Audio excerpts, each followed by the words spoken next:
भारत मुक्ति मोर्चा, बहुजन क्रांति मोर्चा और छत्रपति क्रांति सेना, इन संगठनों के द्वारा राज्य स्तरीय अभिवादन सभा आज के दिन भीमा कोरेगांव की लड़ाई का 205वां विजय दिन हम मना रहे हैं।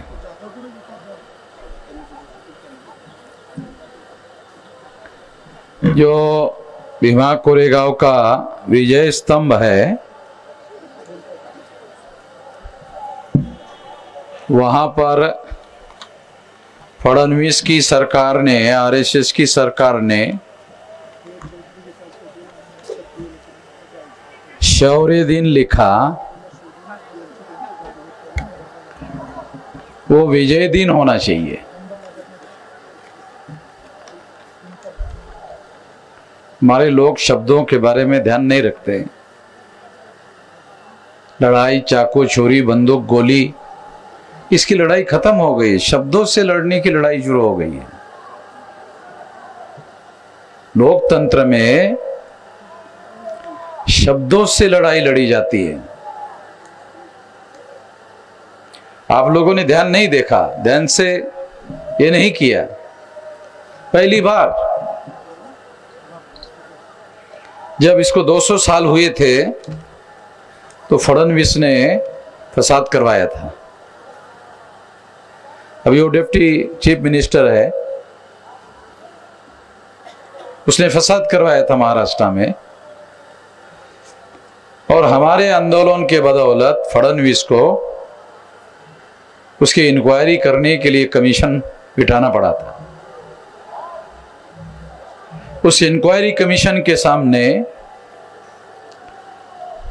अभी ये साल के अंत तक उसका रिपोर्ट आ जाएगा, मगर अभी तक जो डॉक्यूमेंट्री एविडेंस हमारे पास उपलब्ध है, उस डॉक्यूमेंट्री एविडेंस के आधार पर वो सारा का सारा एविडेंस इस बात को प्रूव करता है कि हमने इस इंक्वायरी कमीशन के सामने ये प्रूव कर दिया कि भीड़े एक बोटे, ये जो 2 ब्राह्मण है, इसको आरएसएस के लोगों ने आरएसएस से अलग रखा। ये आरएसएस के ही है, मगर आरएसएस के काम करने का तरीका है। वो तरीका क्या है? वो अपने नाम से षड्यंत्र करना नहीं चाहते खुल्लम खुल्ला, क्योंकि वो 2400 घंटे षड्यंत्र में लगे हुए हैं। आरएसएस षड्यंत्र करने के काम में लगा हुआ है 2400 घंटे। सेकंडों में भी वो षड्यंत्र ही करते रहते हैं।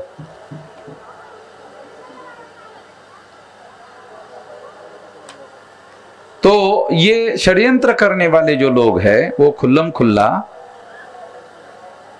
सामने आकर षड्यंत्र नहीं कर सकते। इस वजह से अपने यहां ही ट्रेनिंग दिए हुए लोगों को भीड़े और एक बोटे, ये दोनों के दोनों ब्राह्मण, भीड़े भी ब्राह्मण का सरनेम, एक बोटे भी ब्राह्मण का सरनेम, ये दोनों को उन्होंने आरएसएस में ट्रेनिंग देके छोड़ा और आरएसएस के प्रोटेक्शन में रखा। और आरएसएस को जब 200 साल हो गए थे भीमा कोरेगांव को लड़ाई को, तो उस दौरान फडणवीस नगर में थे और दंगल जो है भीमा कोरेगांव में हुई, तो ये 2 लोगों ने दंगल करवाई। दंगल करवाने का सारा डॉक्यूमेंट्री एविडेंस हमने इंक्वायरी कमीशन के सामने रखा हुआ है।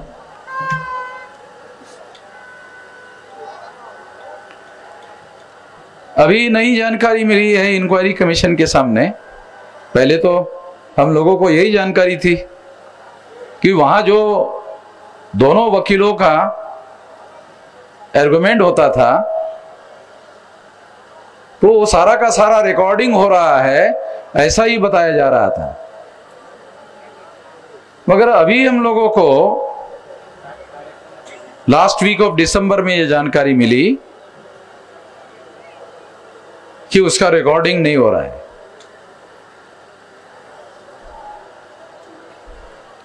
तो ये थोड़ा फडणवीस की सरकार आने के बाद ये नया डेवलपमेंट है इंक्वायरी कमीशन के पास। अभी मैं ये थोड़ा 1 तारीख से मुक्त होने के बाद इस पर सोच विचार करने के बाद महाराष्ट्र में एक बड़ी कार्रवाई हम लोग करेंगे, चुपचाप नहीं बैठेंगे। तो मैं आप लोगों को मैं इसको रिकॉर्ड करा रहा हूं। मैं कोई भी बात ऐसे अपने मन ही मन में दिमाग में नहीं रखना चाहता, उसको रिकॉर्ड में लाना चाहता हूं। और बगैर सबूतों के कोई बात मैं कहने का आदी नहीं हूं, सबूतों के साथ बोल रहा हूं। तो इसलिए क्योंकि अभी अभी मुझे कहाँ है राहुल मखरे, कहाँ है? हाँ बराबर है ना। हाँ ये हमारे इंक्वायरी कमीशन में हमारे वकील है, तो उन्होंने मुझे ये जानकारी दी। और ये जानकारी भी नहीं मिलती जब उन्होंने वो रिकॉर्ड नहीं मांगा होता। तो उन्होंने रिकॉर्ड मांगा, तो रिकॉर्ड मांगने के बाद में ये पता चला। तो भीमा कोरेगांव का इंक्वायरी कमीशन के रिकॉर्ड में हम लोगों ने ये प्रूव कर दिया फडणवीस उस समय मुख्यमंत्री थे और वो फसाद फडणवीस ने करवाया था। मैं सारे महाराष्ट्र में उसके लिए यात्रा निकाली थी और सारे महाराष्ट्र में मैंने ये कहा था कि ये फसाद फडणवीस ने करवाया। समय के रिकॉर्ड है मेरे पास में।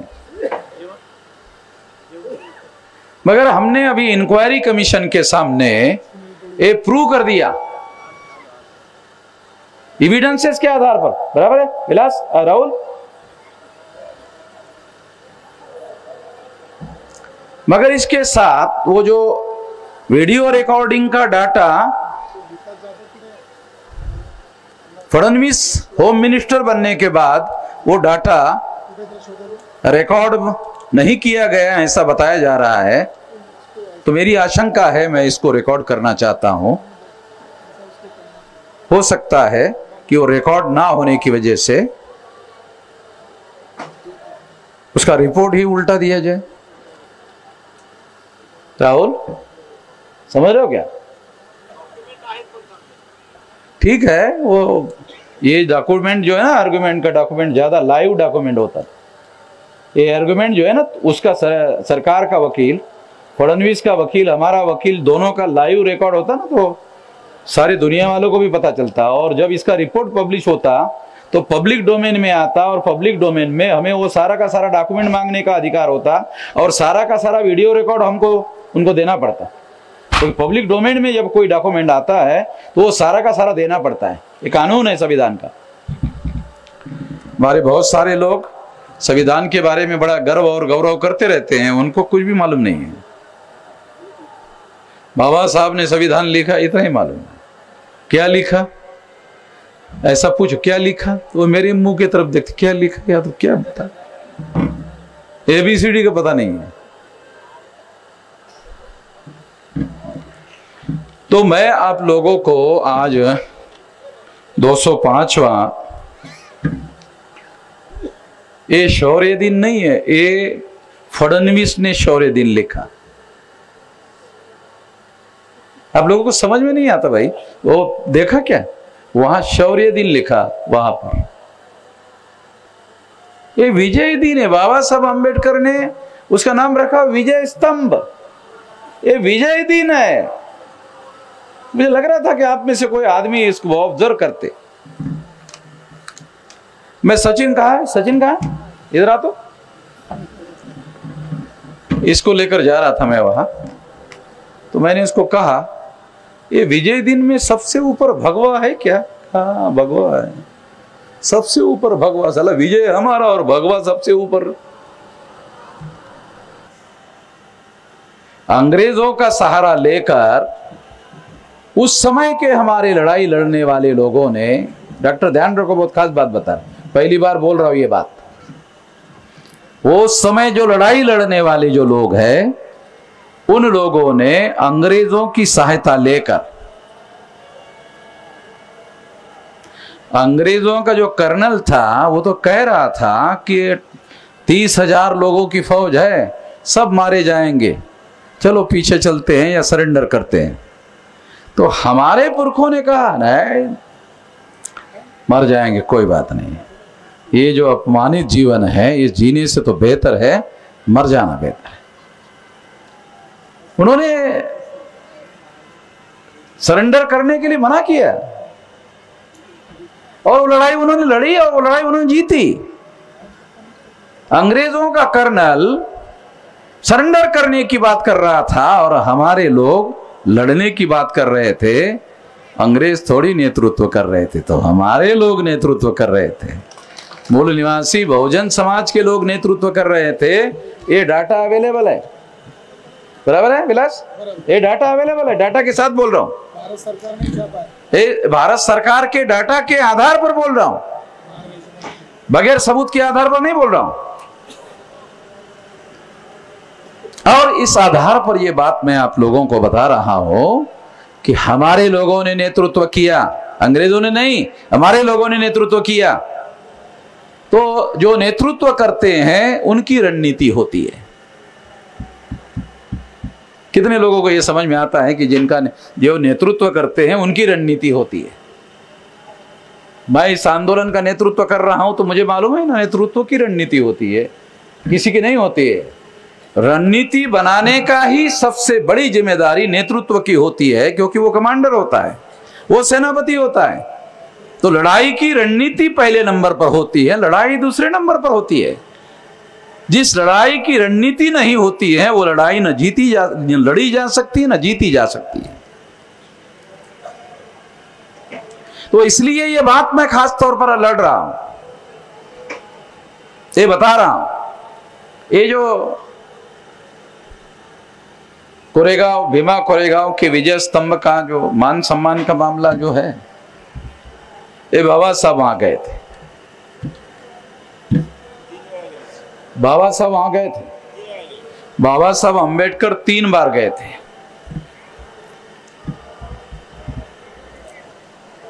तीन बार वहां गए।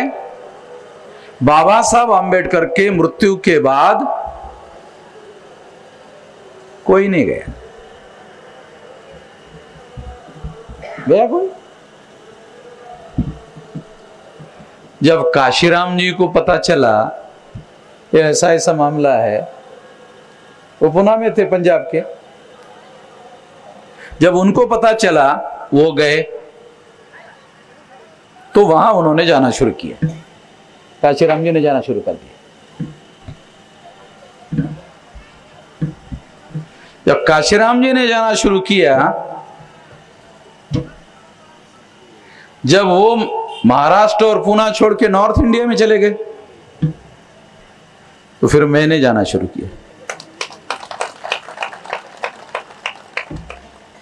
तो मैंने केवल जाना शुरू नहीं किया, तो 200 साल के 99 साल जब समाप्त हुए तो ऐलान किया 51,000 कार्यक्रम सारे देश भर में मीटिंग लेंगे। साल भर अभियान चलाया, साल भर 365 दिन तक। और 365 दिन तक जब ये सोशल मीडिया में और इसमें चला ना, साल भर, तब ये यात्रा शुरू हुई।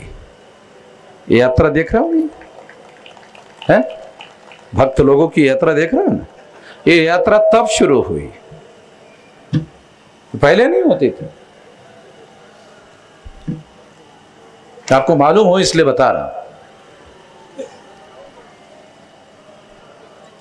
तो संगठित रूप से कोई प्रयास करने का कितना बड़ा परिणाम होता है, ये उसका उदाहरण है।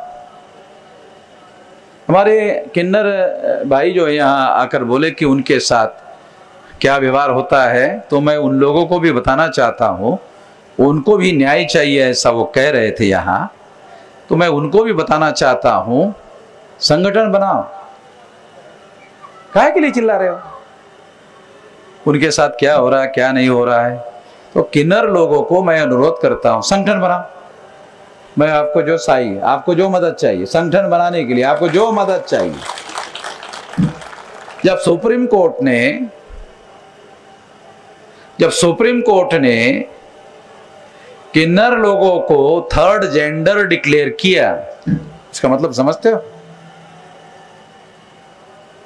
किन्नर जो है वो थर्ड जेंडर है, ये सुप्रीम कोर्ट ने माना, तो इसका मतलब है संवैधानिक मान्यता हो गई है। तो ये लोग संगठित होकर सारी समस्याओं का, इनकी जो भी समस्याएं हैं सारी समस्याओं का समाधान होगा। इनको भी 18 साल उम्र के बाद वोट का अधिकार है, पता है कि नहीं मालूम नहीं उनको, मुझे इनका भी वोटर लिस्ट में नाम होना चाहिए और इनको भी वोट डालना चाहिए, वोट डालना चाहिए, इनको चुनाव भी लड़ना चाहिए। अरे नरेंद्र मोदी के खिलाफ अगर ये लड़ेंगे ना तो गारंटी से बोलता हूं ये लोग चुनाव जीत सकते हैं। क्यों? ये असली किन्नर है, वो नकली है, तो जो असली है वो जीतेगा, है? नकली वाला थोड़ी जीतेगा। केवल एक मुद्दे पर ये नकली किन्नर है, मैं असली किन्नर, इसी के आधार पर चुनाव जीत सकता है। ज्यादा लंबी लड़ाई लड़ने की भी जरूरत नहीं है। साथियों, मैं आपको ये समझाना चाहता हूं कि ये जो 1818 को लड़ाई हुई, इस लड़ाई को हमारे पुरखों ने जीता। इसमें 90% जो है वो अछूत लोग थे और 10% तमाम बहुजन समाज के लोग थे, घुमंतु जाति के लोग भी थे, मराठा लोग भी थे, मुसलमान भी थे, सारे बहुजन समाज के लोग थे। तो जिस तरह से अछूत लोगों को ये जानकारी हो गई कि ये लड़ाई हमारे पुरखों ने लड़ी, जो 10% यानी कम से कम 50 लोग जो है वो बहुजन समाज के भी थे, वो केवल एक जाति के नहीं थे। और बहुत सारे जो लोग हैं वो ये बात, जो 10% लोग थे उसके बारे में हमारे ही जाति के लोग बोलना नहीं चाहते, हमारी जाति के। अरे अगर आप केवल अपने जाति का उत्सव बनाना चाहते हो तो जो ब्राह्मण है वो भी उसको आपके जाति का ही उत्सव बनाना चाहते हैं। इसको बहुजनों का बनाओ, ये खबरदारी लो। इतनी परिपक्वता हमारे लोगों के दिमाग में होनी चाहिए। केवल अपने जाति का उत्सव बनाने की बात योग्य नहीं है, सही नहीं है। संख्या में कम हो सकते हैं मगर बहुजन समाज के लोग थे। फडणवीस के जो पुलिस वहां रखे हुए ना, पुलिस में फडणवीस ने पुलिस रखे, तो उसको फडणवीस ने बोला, क्या बोला? जय भीम बोला आणि पुढे चाला, जय भीम बोला आणि पुढे चाला। कि समझते क्या है? तो फडणवीस भी इस प्लानिंग में लगा हुआ है। एका जातीचा कार्यक्रम है, एका जातीचा कार्यक्रम है। आम्ही लोक म्हणू रे बहुजनाचा रे, है? अरे बहुजनाचा रे।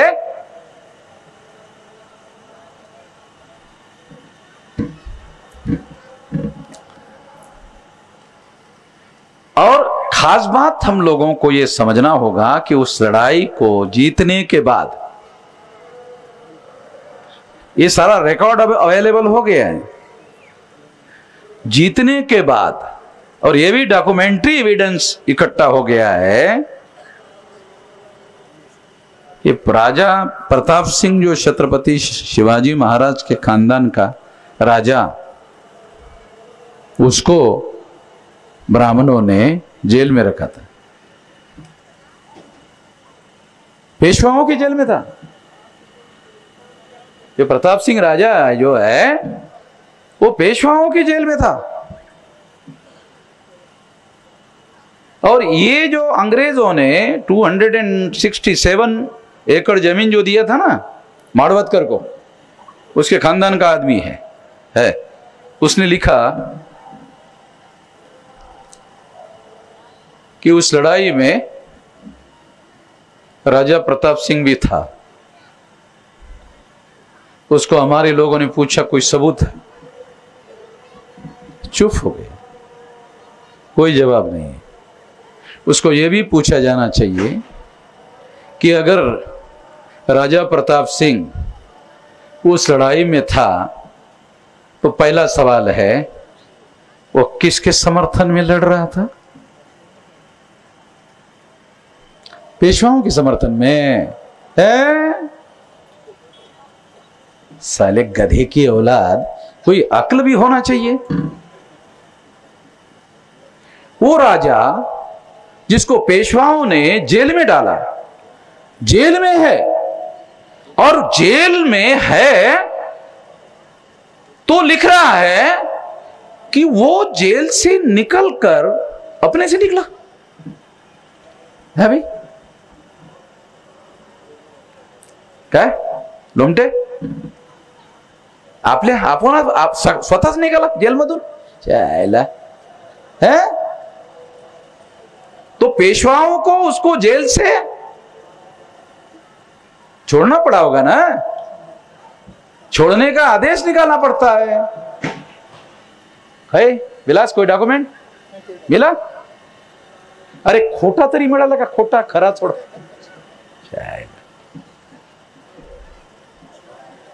पर ठीक है, थोड़ी देर के लिए मान लेता हूं मैं, हमारे गधे लोग हैं, हमको इतिहास का एबीसीडी पता नहीं है, थोड़ी देर के लिए मान लेता हूं। ओके ठीक है। छत्रपति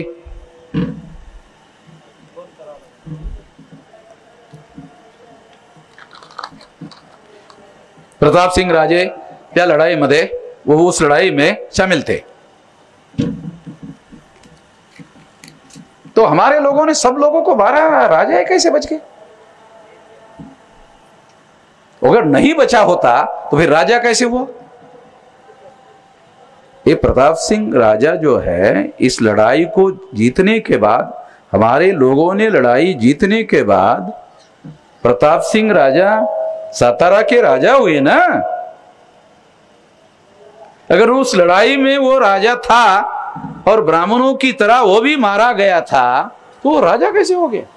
प्लस कैसे हो गया राजा? नहीं, सवाल पूछ रहा हूं, आप लोगों को जानकारी होनी चाहिए कि झूठ कैसे है, वो झूठ प्रमाणित कर रहा हूं।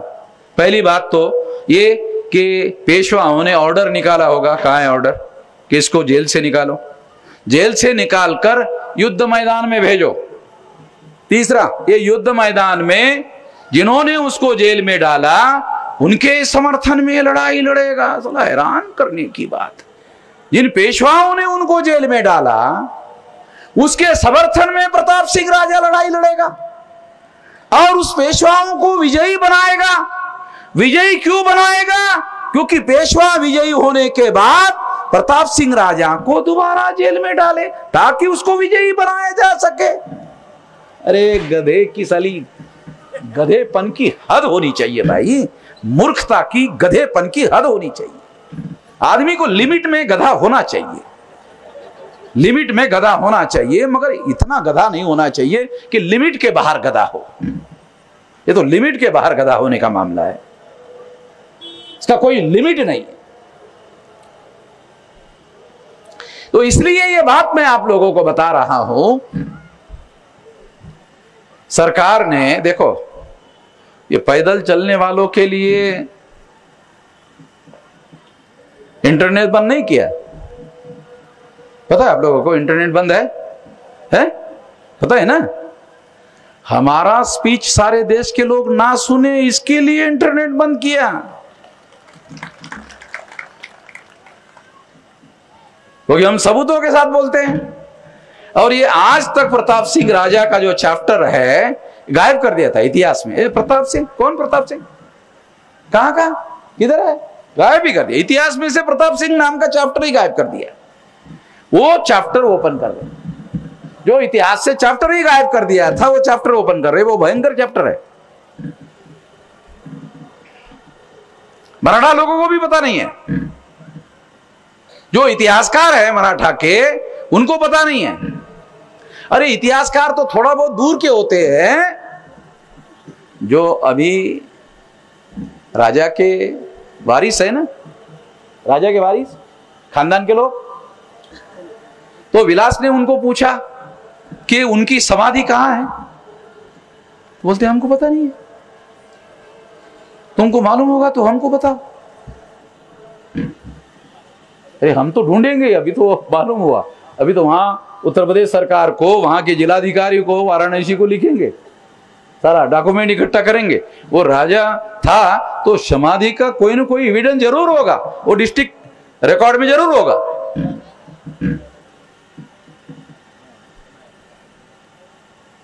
वो राजा समझौता करने के लिए तैयार नहीं था, इसलिए ब्राह्मणों के साथ समझौता करने के लिए तैयार नहीं था, इसलिए उसको वहां ही उन्होंने सड़ा सड़ा कर मारा। तो वर्तमान जो उनके राजा के वंशज है, उन लोगों को भी कोई अता पता नहीं है। दो बातें मैं आप लोगों को बताना चाहता हूं कि 1818 का जो युद्ध हुआ, उस युद्ध की फलश्रुति यानी उसका अचीवमेंट क्या है, तो उसका अचीवमेंट है छत्रपति शिवाजी महाराज के खानदान के व्यक्ति को राजा बनाना, यानी दोबारा मूल निवासी बहुजनों का राज्य स्थापित होना। यानी यहां पर हम लोगों को स्वतंत्रता भी मिल रही है और स्वराज्य भी मिल रहा है। तो हमारे पुरखों ने ये लड़ाई अंग्रेजों के साथ मिलकर गलती की, ऐसा गोडवलकर जो आरएसएस के सरसंघ चालक थे उनका कहना था। हमारे लोगों ने कोई गलती नहीं की। उन्होंने प्लान बनाया कि ब्राह्मणों से ज्यादा ताकतवर लोगों के साथ सहयोग लिए बगैर ब्राह्मणों का साम्राज्य समाप्त नहीं किया जा सकता। जो इस देश के शूद्र, अतिशूद्र और बहुजन थे, उनको ये लगा, क्या लगा कि हम अकेले बलबूते पर ब्राह्मणों का पराजय नहीं कर सकते। उनका पराजय करने के लिए हमारे पास ताकतवर लोगों की जरूरत है। तो इस वजह से अभी हम लोग अंग्रेजों की मदद लेंगे, और जब हम लोगों की ताकत बढ़ेगी तो फिर ब्राह्मण भी विदेशी है हमारे लिए और अंग्रेज भी हमारे लिए विदेशी है। अभी एक साथ दोनों दुश्मनों के साथ लड़ाई नहीं लड़ी जा सकती। ये तो अक्लमंद लोगों का काम है भाई, जो हमारे पुरखों ने किया। मुझे तो हैरानी होती है कि वो इतना सोच समझ कर निर्णय कर रहे थे, सूझबूझ से लड़ रहे थे। वो अंग्रेजों के समर्थन में नहीं लड़ रहे थे। उन्होंने ज्यादा ताकतवर जो ब्राह्मण थे उनको उन्होंने परास्त किया, और फिर जो अंग्रेज इस देश के हुक्मरान बने, उसके पहले जानते हो भारत कितने टुकड़ों में बटा हुआ था? है हमारे लोगों को पता है? 650 संस्थानिक और 650 राजा। भारत अभी 36 राज्यों में। भारत के अभी कितने राज्य हैं? 36 स्टेट है। और जब अंग्रेज यहां विजयी हुए तो कितने संस्थान थे भारत में? 650। 650 राजा और 650 संस्थान, तो 650 टुकड़े थे भारत के। अंग्रेजों ने किया ना भारत को एक। है किसी को पता? कोई बोल सकता है जो मैं कह रहा हूं गलत है कोई औकात किसी की? ब्राह्मणों के भी बोलता हूं कि है कि ये बात मैं गलत कह रहा हूं कि 650 संस्थानों में विभाजित जो भारत था, उसको सारे देश में केंद्रीय सत्ता में अंग्रेजों ने तो लाया। केंद्रीय सत्ता या तो मुगलों की थी और मुगलों के बाद अंग्रेजों की थी, और मुगलों के पहले जानते हो किसकी थी? हम लोगों की थी, मौर्यों की। अफगानिस्तान तक एक केंद्रीय सत्ता जो थी वो हम मौर्य लोगों का साम्राज्य जो था वो नाग लोगों का साम्राज्य था। ये जो राजा जयचंद के खानदान के आदमी यहां आए थे ना, जिन्होंने ये टोपी डाली, और राजा जयचंद को ब्राह्मणों ने बदनाम क्यों किया? उसके हिस्टोरिकल 2 कारण है, वो तो बुद्धिस्ट था और नाग था। तो सारे ये बात हमने पटना के अधिवेशन में प्रमाणित की, सिद्ध की। क्या सिद्ध किया? कि देश में जब यूरेशियन ब्राह्मण भारत में आए, विदेशी ब्राह्मण भारत में आए, तो क्या ब्राह्मणों ने अपने में से क्षत्रिय बनाए, अपने में से वैश्य बनाए, अपने में से शूद्र बनाए? कितनी हमारे लोगों को ये बात समझ में आती है? बाबा साहब आंबेडकर ने 1946 को किताब लिखा, शूद्र पूर्वी कौन होते, हु वेर द शूद्राज, शूद्र पहले के कौन थे? तो कंक्लूजन में बाबा साहब ने लिखा शूद्र पहले के क्षत्रिय थे। अगर शूद्र पहले के क्षत्रिय थे तो इसका मतलब है क्षत्रिय भारत के मूल्यवासी थे।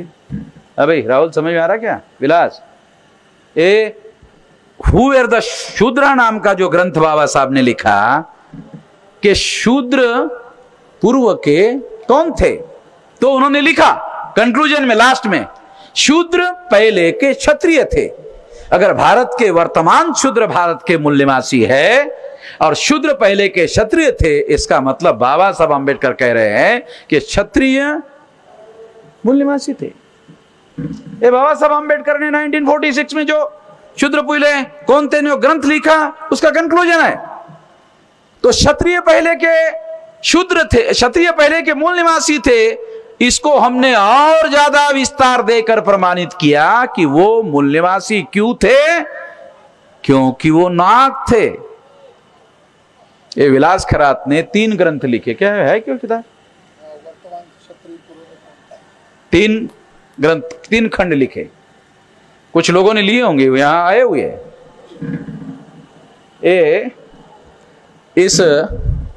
इसका टाइटल है वर्तमान क्षत्रिय पूर्व में कौन थे। 3 खंड है। हिस्टोरिकली प्रमाणित कर दिया गया सबूतों के साथ, और इसको जांच किया डॉक्टर राजेंद्र प्रसाद कुशवाहा जी बिहार के, और उसको विस्तार से पढ़ने के बाद इनको टेलीफोन किया। सही है क्या उन्होंने, कि जो आपने लिखा, मैं ये हैरानी से इसको पढ़ रहा था कि शायद इसमें गलतियां होगी। मैं ये सारी की सारी बातें सही है, क्योंकि ये विश्व की जो 10 यूनिवर्सिटियां है ना, विश्व की, भारत की कोई भी नहीं है। क्योंकि जब तक ब्राह्मणों के नियंत्रण में रहेगा, विश्व की यूनिवर्सिटी का नंबर हमारा कैसे आएगा? नालंदा और तक्षशिला जब यूनिवर्सिटी थी दुनिया में हमारे यहां, तो वो दुनिया में पहले नंबर की थी। ये तक्षशिला और नालंदा यूनिवर्सिटी जो थी वो दुनिया में पहली थी। और अभी दुनिया में सारी यूनिवर्सिटी अमेरिका और यूरोप में है, 10 यूनिवर्सिटी, उसमें भारत की एक भी नहीं है। तो मैंने सोचा 100 में भी नहीं है, 200 में भी नहीं है, 300 में भी नहीं है, 400, हाँ 400 में। इतने नालायक है ब्राह्मण। हमारे हाथ में तो है नहीं ना, हम थोड़ी देख रहे भारत को, हम चला रहे क्या? हम तो नहीं चला रहे। हम चलाते तो फिर दिखाते हमारे पास तो कुछ भी नहीं है। फिर भी हम लोग जो है ये इस तरह का यूनिक रिसर्च जो है सबूतों के साथ प्रमाणित कर रहे हैं, सबूतों के साथ बता रहे हैं साथियों, और इस बात को ध्यान में रखते हुए, इस बात को जब ब्राह्मण विदेश से भारत में आए, मैं मौलिक रूप से आप लोगों को बताना चाहता हूं, जो बहुत फंडामेंटल बात है, वो क्या है कि जब ब्राह्मण विदेश से भारत में आए, वो विदेशी थे, तो यहां का जो मटेरियल है, पॉपुलेशन है, उस पॉपुलेशन को लेकर उन्होंने वर्ण व्यवस्था बनाई और यहां के लोगों को, ब्राह्मण को ऊपर रखने के बाद हमारे में से ही कुछ लोगों को उन्होंने क्षत्रिय बनाया, हमारे में से ही कुछ लोगों को उन्होंने वैश्य बनाया, हमारे में से ही कुछ लोगों को उन्होंने शूद्र बनाया। और ब्राह्मणों ने ही, बाबा साहब ने लिखा, अनटचेबल किताब का नाम सुना, पढ़ लो, एक किताब आया हुआ है, ट्रांसलेटेड है, बाबा साहब ने अंग्रेजी में लिखा है, आप लोगों के लिए मराठी, हिंदी और कई भाषाओं में हमने ट्रांसलेट किया है, पढ़ लो।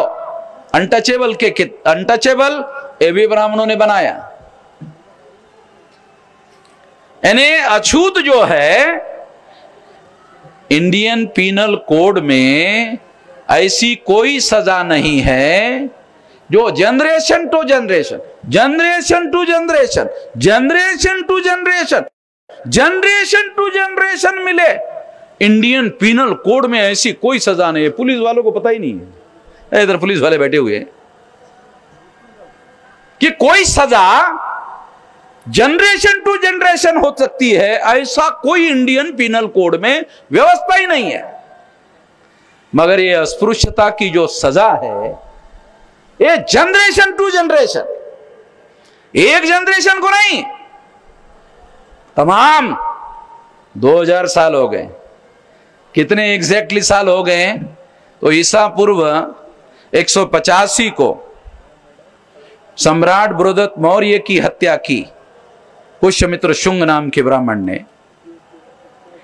तो आज 2022 चल रहा है, तो 2022 में 185 मिलाओ तो आंकड़ा निकलता है 2207 साल। इतने साल हो गए। गणित के साथ बता रहा, मेरा गणित बहुत कच्चा है, आप देख लेना। 85 में 22 को मिलाने के बाद 207 ही होते हैं ना। 2207 साल हो गए। ईसा पूर्व 185 को सम्राट बृहदत्त मौर्य की पुष्यमित्र शुंग नाम के ब्राह्मण ने हत्या की। ब्राह्मणों का सारा इतिहास हिंसा का इतिहास है। और ब्राह्मणों ने बुद्ध पर, मौर्य पर यह आरोप लगाया। क्या आरोप लगाया? ये अहिंसक लोग हैं। समझ क्या बोल रहा हूं? क्या आरोप लगाया ब्राह्मणों ने? ये अहिंसक लोग हैं। और ब्राह्मणों ने अपने लिए क्या कहा? हम हिंसक लोग हैं।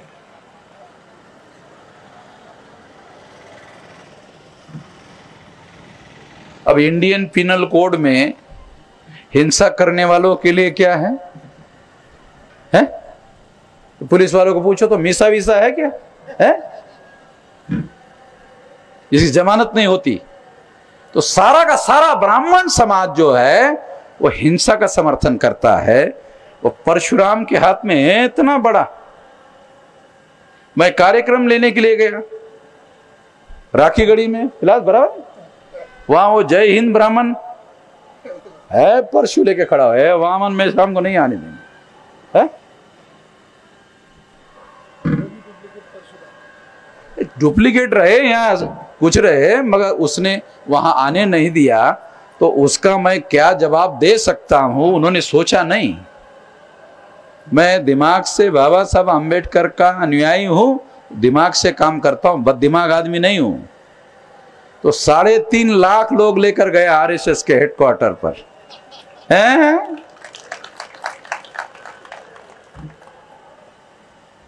3.5 लाख लोगों का आरएसएस के हेडक्वार्टर पर मोर्चा लेकर गया। फडणवीसनी मला निरोप पाठवला आता, म्हटले मेश्राम साहेब तुमचा सत्कार करायचा आहे।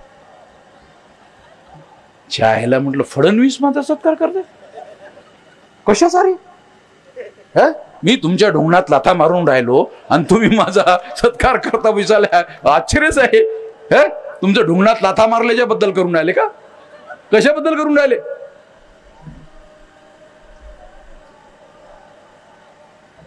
राजनीति है, मैं समझता हूं क्या राजनीति है. तो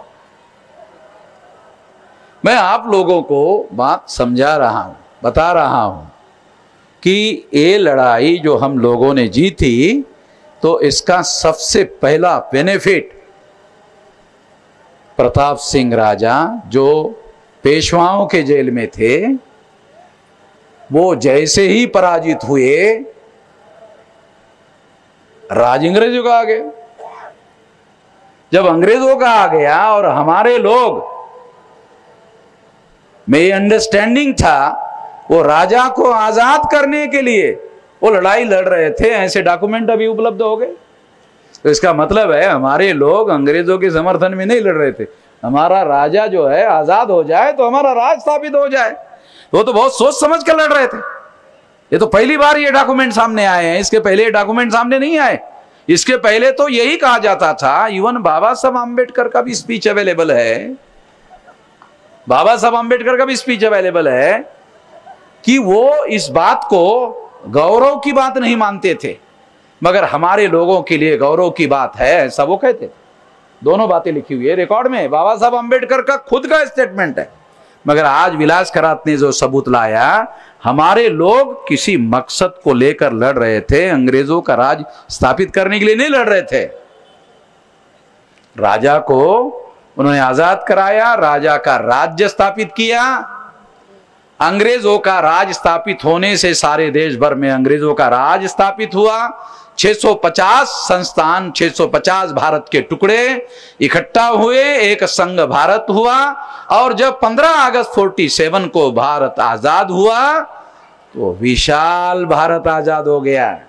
जो 650 संस्थान में टुकड़ों में बटा हुआ था, वो 15 अगस्त को इतना विशाल भारत कोई राजा दावा नहीं कर सकता था. जो जिनके राज थे, 15 अगस्त के बाद उन सारे राजाओं को विलीन करने का आदेश दिया गया. और सभी राजाओं ने विलीन करने का आदेश दिया.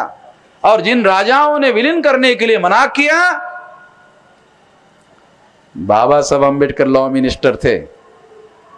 सरदार पटेल ने बाबा साहब अम्बेडकर को पूछा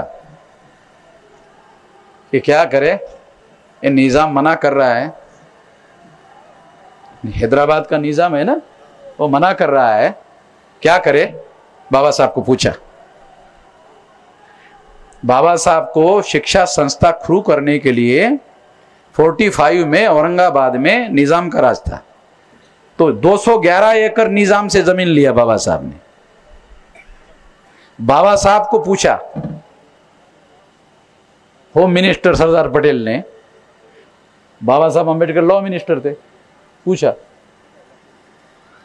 क्या करे. बोले मिलिट्री की एक्शन करो, अखबार में पुलिस एक्शन कहो. है किसी को पता? मिलिट्री की एक्शन करोगे इंटरनेशनल इश्यू होगा कि अपने ही देशवासियों पर आप मिलिट्री का है हमला कर रहे हो. क्योंकि संस्थानिक जो है उनका भी समझौता था अंग्रेजों के साथ में, कर नहीं सकते थे. तो बाबा साहब ने कहा मिलिट्री की एक्शन करो, अखबार में प्रचार करो पुलिस एक्शन. तो अभी भी हैदराबाद एक्शन को पुलिस एक्शन कहा जाता है. अबे पता है ना. तो ये जो एक संघ भारत देख रहे हो ना, बाबा साहब आम्बेडकर का भी रोल है. इस लड़ाई के बाद ही महार रेजिमेंट बनाई गई और तमाम लोगों की रेजिमेंटें बनाई गई. आप सुनकर हैरान हो जाओगे, जब हिटलर ने दुनिया में वर्ल्ड वार शुरू किया, तो वर्ल्ड वार में लड़ाई लड़ने के लिए महाराष्ट्र से भारत की जो मिलिट्री है महार रेजिमेंट, वर्ल्ड वार में लड़ाई लड़ने के लिए गई थी. है किसी को पता? बाबा साहेब आंबेडकर जिंदाबाद जिंदाबाद जिंदाबाद. अरे त्याच्या पलीकडं काहीतरी.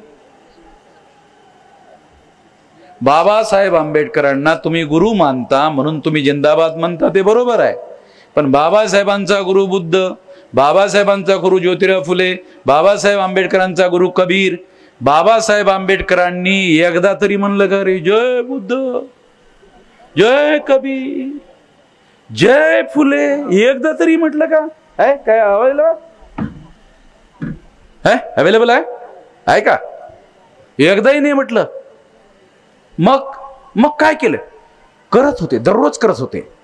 ज्या केल्याने जय व्हायला पाहिजे तोंड बंद करायचं काम चालू.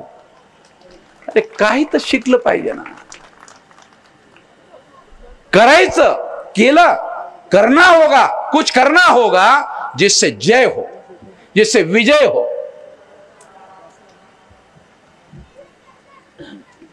तो इसलिए मैं ये बात आप लोगों को बता रहा हूं कि ये लड़ाई जो है ये साधारण लड़ाई नहीं थी. इस लड़ाई की वजह से बहुत सारी बातों का अचीवमेंट हुआ और इसी लड़ाई की वजह से, यही लड़ाई थी, इसी लड़ाई की वजह से प्रताप सिंह राजा ही नहीं हुए तो आप सुनकर और हैरान हो जाओगे. 1848 नहीं, शायद 1835. स्कूल कितने बजे खुला विलास? 1832 में. ज्योतिराव फुले का 1848 और छत्रपति प्रताप सिंह ने स्कूल कब खोला? 1832. ज्योतिराव फुले के पहले हैं कि बाद में है? पहले है. फर्क इतना है कि प्रताप सिंह राजे थे, ज्योतिराव फुले संगठन के आदमी थे. जान लो, ज्योतिराव फुले का मैसेज सारे देश भर में हम लेकर क्यों जा रहे, क्यों बता रहे? वो संगठित आंदोलन था. मगर वो संगठित आंदोलन की प्रेरणा ज्योतिराव फुले ने राजा प्रताप सिंह से ही ली थी. पहला राजा है जिसने अपना राजवाड़ा स्कूल के लिए दे दिया. आज भी है, आज भी उसी. इसका गौरव होना चाहिए और समुचित गौरव होना चाहिए. और मराठा लोग इसका गौरव करे या ना करे, सारा बहुजन समाज उस बात का गौरव करेगा और आने वाले समय में उसके लिए जो आवश्यक उचित स्मारक जो हम लोगों को करना है वो जरूर करेंगे, हर हालत में करेंगे. जो जितनी हमारी औकात है, हमारी औकात छोटी मोटी तो है नहीं. अभी 10 साल में तो हम लोग अपना राज ही दिल्ली में स्थापित करने लायक हो जाएंगे. तो पुलिस वाले भी हम लोगों को सैल्यूट मार सकते हैं, समझे ना. और जिसका राज होता है उसको पुलिस वाला सैल्यूट मारता है भाई, है जिसका राज होता है. अभी तो हमारा राज नहीं है, प्रभाव है. पहले प्रभाव होता है फिर राज होता है. छोटा मोटा काम नहीं कर रहे हम लोग. तो इसलिए मैं ये बात साथियों आपको समझा रहा हूं कि ये लड़ाई का बहुत सारा अचीवमेंट है. उसी लड़ाई से वो स्कूल ओपन हुआ, उसी लड़ाई की वजह से बाबा साहब अम्बेडकर को उस स्कूल में जाने का अवसर मिला. उसके फादर को, बाबा साहब अम्बेडकर के फादर को मिलिट्री में भर्ती होने का मौका मिला. उसी वजह से वो सातारा में गए. बाबा साहब अम्बेडकर के पिता सातारा के नहीं थे, वो कोकन के थे. सातारा कोकन में नहीं आता है. मिलिट्री में भर्ती होने की वजह से वो सातारा में गए और सातारा में उस स्कूल में जो छत्रपति ने शुरू किया था, उस स्कूल में बाबा साहब अम्बेडकर को एडमिशन किया. देख रहे हो ना, इतने लोग बैठे हुए. छत्रपति प्रताप सिंह राजे का उपकार है,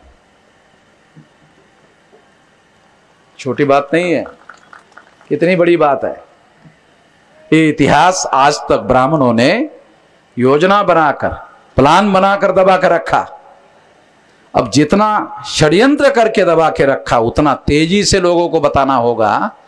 तो उनको मालूम है ब्राह्मणों को फडणवीस को मालूम है, लॉ एंड ऑर्डर उसके पास है, इसलिए इंटरनेट बंद किया कि सारे देश के लोगों को मालूम नहीं होना चाहिए। तो हमने ऑर्डर दिया कि ये लोगों को दिख नहीं रहा, रिकॉर्ड करो और कल ही दिखाओ सारे देश के लोगों को। हो गया? काउंटर उन्होंने किया, काउंटर को प्रति काउंटर। दिमाग से काम लेना होगा, सारे देश को दिखाएंगे और कई हजार लोगों को कहेंगे इसको आप फॉरवर्ड करो, इसको आप प्रमोट करो, सारे देश भर में ये करोड़ों लोगों तक पहुंचना चाहिए। तो ये करोड़ों लोगों तक पहुंचाएंगे, क्योंकि उन्होंने रोकने की कोशिश की, ज्यादा लोगों तक ये बात नहीं पहुंचे, इसके लिए उन्होंने रोकने की कोशिश की। उन्होंने रोकने की कोशिश की तो हम ज्यादा तेजी से बताएंगे, ज्यादा बताएंगे। तो मेरे ऊपर बहुत सारे लोग आरोप करते हैं। क्या आरोप करते हैं मालूम आपको? क्या आरोप मेरे ऊपर की? वामन मेश्राम बहुत जिद्दी आदमी। बहुत जिद्दी आदमी हूं मैं। जो आदमी जिद नहीं करता वो सफल नहीं हो सकता। जो अपने मकसद को पूरा करने के लिए जिद नहीं करता, अरे जिद करने मात्र से सॉरी होता है। जिद के पीछे पूरी ऊर्जा, बुद्धि, पैसा, हुनर, समय, श्रम सब लगाना पड़ता है, पूरी ताकत लगानी पड़ती है, तब जाकर के काम होता है। ऐसे थोड़ी काम होता है। पूरी सारी संगठन शक्ति लगानी पड़ती है, तब जाके सफलता मिलती है। इतना आसान थोड़ी है। तो ये काम हम करेंगे आने वाले समय में। इस काम को सारे देश भर में ज्यादा तेजी से लोगों को बताया जाएगा, ज्यादा से ज्यादा लोगों को जानकारी बताई जाएगी। और ये जो जानकारी है, ये फौरी तौर पर मैं विलास को निर्देश देता हूं कि इसकी बुकलेट जो है जनवरी के एंड तक पब्लिश होनी चाहिए। लिख के दे दो, पब्लिश करने की जिम्मेदारी मेरी, और कई भाषा में इसको ट्रांसलेट करने की जिम्मेदारी मेरी। अंग्रेजी में, हिंदी में, मराठी में, भारत की 14 भाषा में मैं पब्लिश करूं। करोड़ों लोगों तक पहुंचनी चाहिए। ये इतिहास जो है ये बहुत भयंकर बात है। तो ज्यादा से ज्यादा लोगों तक आज तक दबा के रखा, तो ज्यादा से ज्यादा लोगों तक पहुंचनी चाहिए। ये काम हम लोगों को ज्यादा तेजी से करना चाहिए। साथियों, दूसरी महत्वपूर्ण बात मैं आप लोगों को बताना चाहता हूं कि इतिहास में बहुत सारी बातें हैं, बहुत सारे सबूतों को दबा के रखा हुआ है। वो सबूत जैसे जैसे पुरातत्व के द्वारा, डीएनए के द्वारा, आर्कियोलॉजिकल सर्वे के द्वारा जो जैसे जैसे सबूत उपलब्ध हो रहे हैं, वैसे वैसे हम लोग ये सारी बातें बता रहे हैं, लोगों को सबूतों के आधार पर बता रहे हैं। तो इसलिए मैं ये बात आप लोगों को बताना चाहता हूं कि इस लड़ाई में प्रताप सिंह राजा शामिल नहीं थे। उस लड़ाई में मारे नहीं गए थे, वो जेल में ही थे और पेशवाओं के जेल में थे, वो कैदी थे। पेशवाओं को पराजित करने की वजह से उनको छोड़ना पड़ा। वो छोड़ने का आदेश पेशवाओं का नहीं था, क्योंकि पेशवा पराजित हो गए थे, राज अंग्रेजों का आ गया था और हमारे लोग उस पराजित करने में सबसे आगे थे। इसलिए हमारे लोगों के कहने पर अंग्रेजों को, राजा को आजाद करने का फैसला किया था। इसलिए राजा प्रताप सिंह को जेल से आजाद करने का इस युद्ध के नायकों का श्रेय जाता है।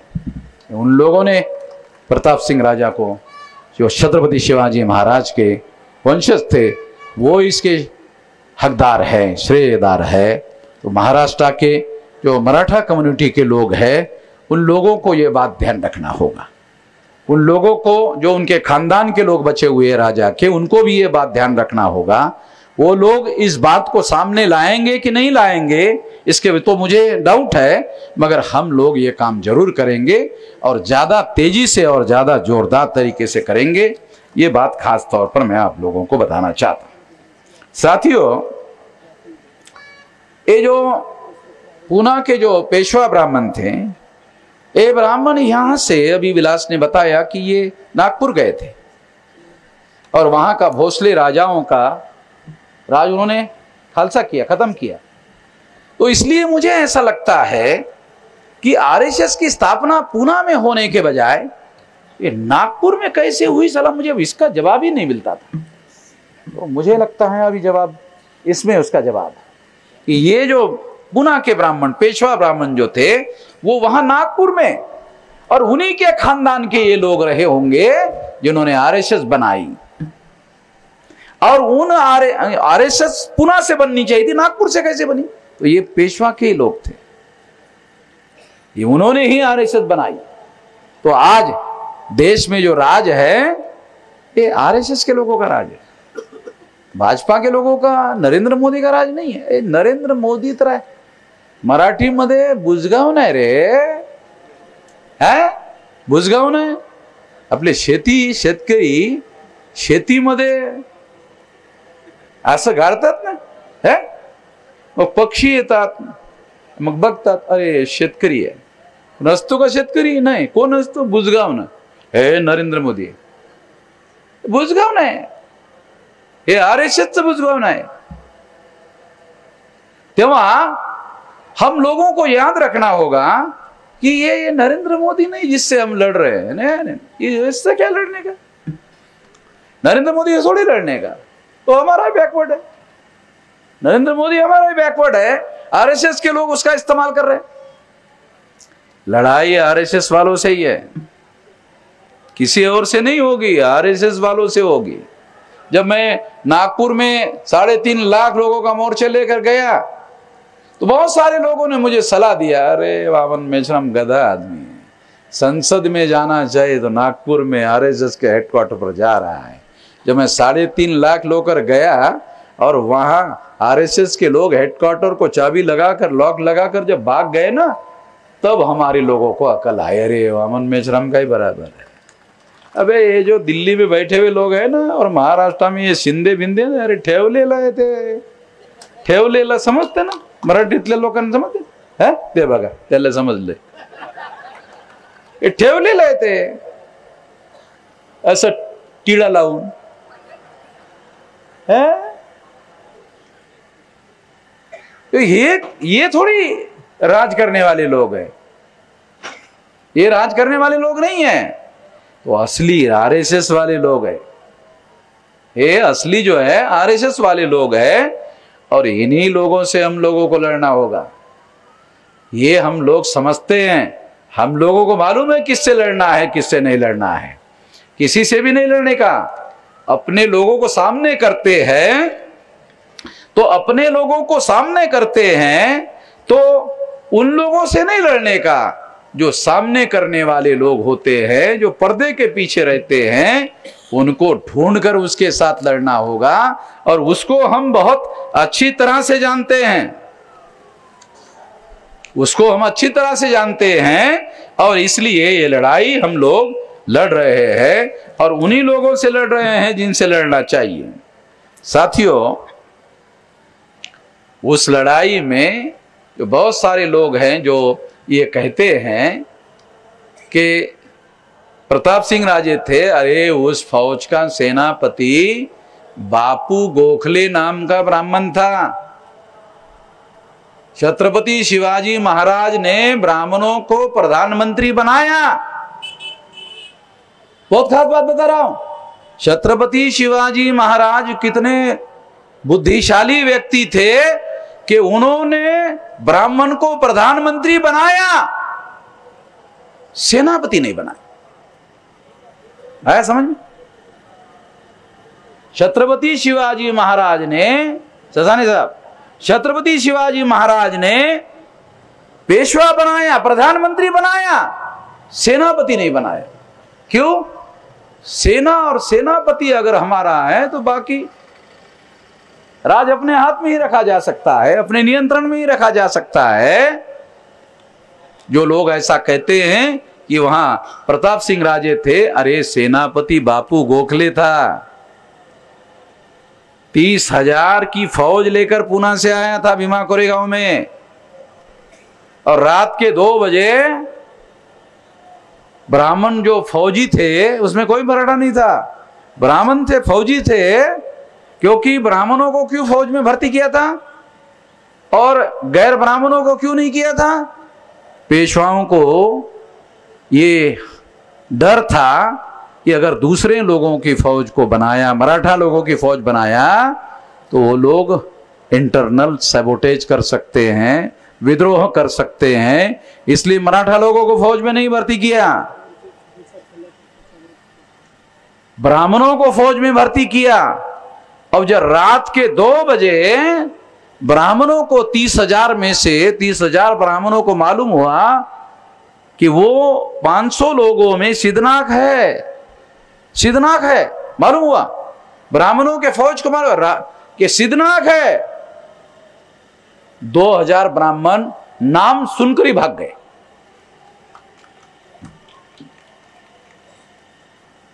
तो 28,000 रह गए।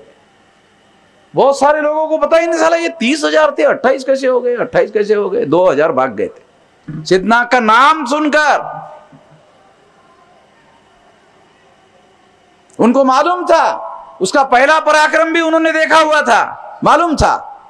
भाग गए तो 28,000 लोगों का वहां बंदोबस्त हुआ और 28,000 लोगों को परास्त करने का काम किया गया। उसका सेनापति बापू गोखले नाम का ब्राह्मण था। पेशवाओं की फौज थी, पेशवाओं का सेनापति मराठा नहीं हो सकता था, ब्राह्मण ही हो सकता था। ब्राह्मण को बनाया। ये बात हम लोगों को जानना और समझना बहुत ज्यादा जरूरी है। तो इसलिए ये बात हम लोग कह रहे हैं। हमारे कन्नड़ के जो जादव है, उन्होंने अपने भाषण में एक बात कही कि अगले बार आप लोग नीले झंडे के जगह भगवा झंडा लेकर आओ। अरे भगवा तो बुद्ध का है, मौर्यों का भी भगवा ही है, आरएसएस का नहीं है। शिवाजी महाराज ने जो भगवा झंडा उठाया, अरे वो उनके पुरखों से आया हुआ है, मौर्यों से आया हुआ है, वहां से आया हुआ है। तो ये बात जो है,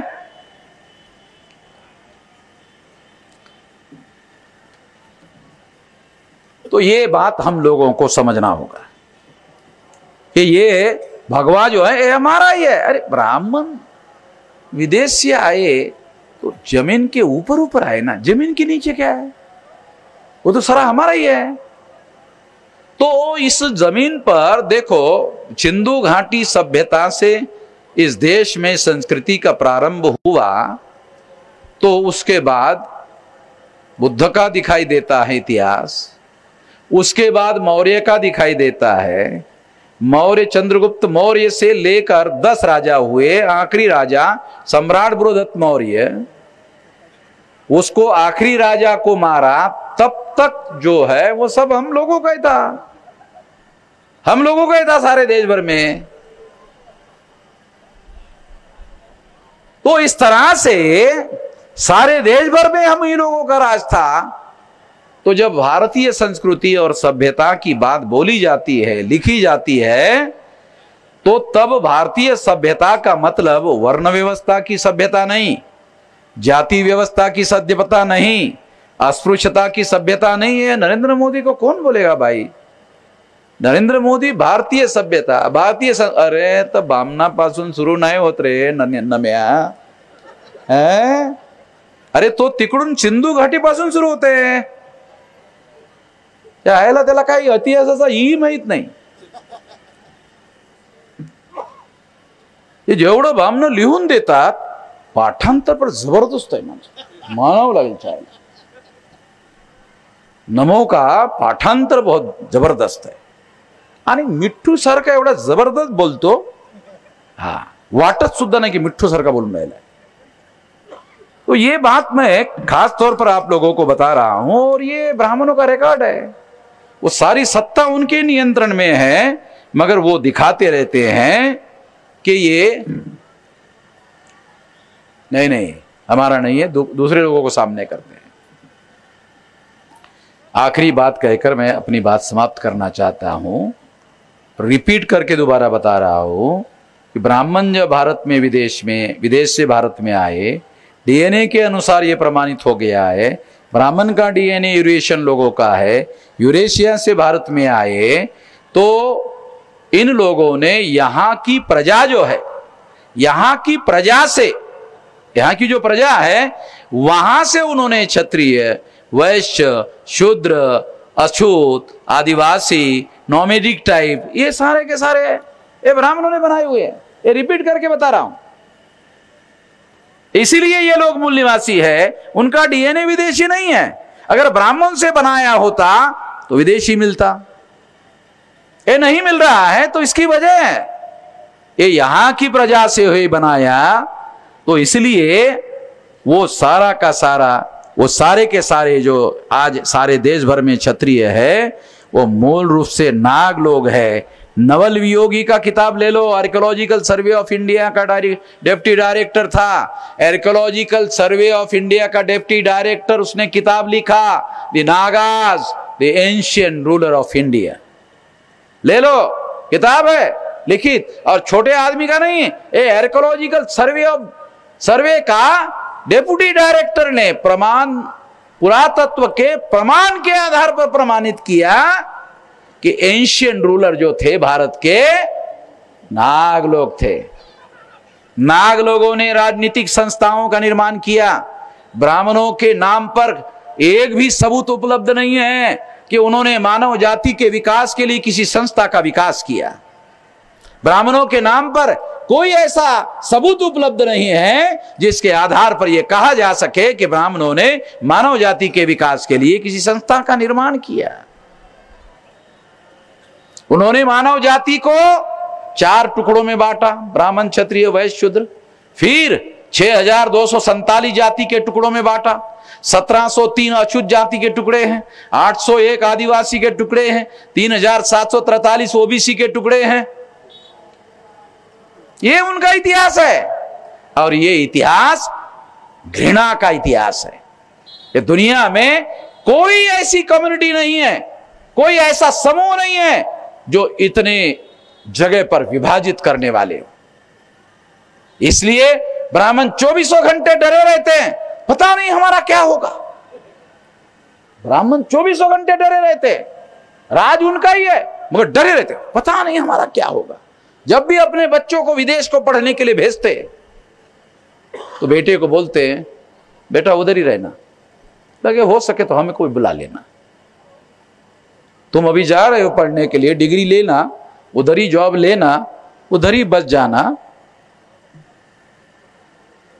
और हो सके तो हमारा भी पासपोर्ट बनाकर हमको भी मंगा लेना। तो बहुतांश जो ब्राह्मण विदेश में पढ़ने के लिए जाते हैं कोई आता नहीं है। तो मैं आप लोगों को यह बात खास तौर पर बता रहा हूं, खास तौर पर समझा रहा हूं। तो ये जो लोग हैं, ये लोग हमेशा डरे डरे रहते हैं। ये जो राष्ट्रवाद है इनका, ये राष्ट्रवाद, अरे 6247 जाति के टुकड़ों में बांटने वाले राष्ट्रवादी, अरे क्या कॉमेडी लगा रखी है रे, है राष्ट्रवादी। त्याच्यापेक्षा तर हे आमचे पवार साहेबाचे राष्ट्रवादी ठीक आहे, हे पवार साहेबाचे राष्ट्रवादी ठीक आहे। इच्छायला हे असे राष्ट्रवादी 6247 तुकड्यात वाटणारे। तो ये राष्ट्रवादी लोग नहीं है, संस्कृति की गप्पा करते रहते हैं। तो ये सारे षड्यंत्रकारी लोग हैं। ये लोग, हम लोगों को जानना और समझना बहुत ज़्यादा ज़रूरी है। तो इसलिए साथियों, मैं बहुत ज़्यादा अपनी बात ना कहते हुए, केवल आखिरी बात कहते हुए कि हम लोग आने वाले समय में केवल 10 साल में 2030 तक 6 लाख गांव में पहुंच जाएंगे। तो आप लोगों को भी संदेश है कि अपने मामा का एक गांव और बाप का एक गांव, एक माँ का गांव और एक बाप का गांव, एक आदमी को 2 गांव, एक गांव माँ का और एक गांव बाप का, 2 गांव करो। तो 3.5 लाख लोग आए थे ना, उसमें से 50 लाख छोड़ दो, 50,000 छोड़ दो, 3 लाख लोगों ने अगर एक माँ का गांव और एक बाप का गांव तैयार किया तो ये काम 6 महीने में भी हो सकता है। तो 2030 तक जाने की जरूरत नहीं है, 30 तक का आंकड़ा मैक्सिमम रखा तो सारे 6 लाख गांव में पहुंच जाएगा। और 6 लाख गांव में यदि हम लोग इस संदेश को, इस विचारधारा को पहुंचा देते हैं और एक गांव में 2 लोगों को तैयार करते हैं तो 12 लाख, 10 लोगों को तैयार करते हैं तो कितना होगा? 10 लोगों को तैयार करते हैं तो कितना होगा? 6 लाख इंटू 10, 60 लाख आहे करे उभं राहायला जागा आहे एवढे नागपुरात है? 60 लाख लोकांना उभं राहायला जागा आहे? और 100 लोगों को करे 6 करोड़, 200 लोगों को करो 12 करोड़ और 250 एवरेज लोगों को तैयार करो 15 करोड़। अब 15 करोड़ लोगों को सड़कों पर उतारो, केवल नेपाल की जगह खाली है, वो वीजा नहीं लगता, उधर भाग सकते हैं, भागने के लिए जगह नहीं मिलेगी। तो हम लोगों को आने वाले समय में ये लड़ाई लड़नी होगी। अभी 2000 आज का तारीख 1 है तो 23 लग गया, तो 23 में जो है हम लोग ईवीएम के बारे में सारे देश भर में ईवीएम की लड़ाई लड़ेंगे। ईवीएम की लड़ाई लड़ेंगे क्योंकि ईवीएम जो है सबसे ज्यादा सत्यानाश करने वाला जो मशीन है वो ईवीएम है। तो इसलिए ईवीएम के बारे में हम लोग लड़ाई लड़ेंगे और साल भर में इसकी देश भर में परिवर्तन यात्रा की तैयारी शुरू होने वाली है। गौतम रेडी है कार्यक्रम? तो कन्याकुमारी, पहले तो हमने कश्मीर से कन्याकुमारी गए थे, अभी कन्याकुमारी से कश्मीर जाएंगे। तो ऐसा कार्यक्रम होगा साल भर 365 दिन तक चलेगा। हे राहुल गांधी सारखं काही राज्यात काही जिल्ह्यात नाही जाए, प्रत्येक जिल्ह्यात 674 जिले, हर जिले में जाएंगे, समझे? हर जिले में जाएंगे और कुछ राज्यों के कुछ जिलों में नहीं, सारे जिलों में जाएंगे, सारे देश भर में लड़ाई लड़ेंगे और समाज को तैयार करेंगे। ये मैं आज के मौके पर घोषणा करता हूं और ये लड़ाई और ज़्यादा बड़े पैमाने पर हम लोग लड़ेंगे। इस लड़ाई में आप साथ सहयोग करोगे, इस आशा और विश्वास के साथ आपने मेरी बात ध्यान से सुनी, इसके लिए आभार, धन्यवाद।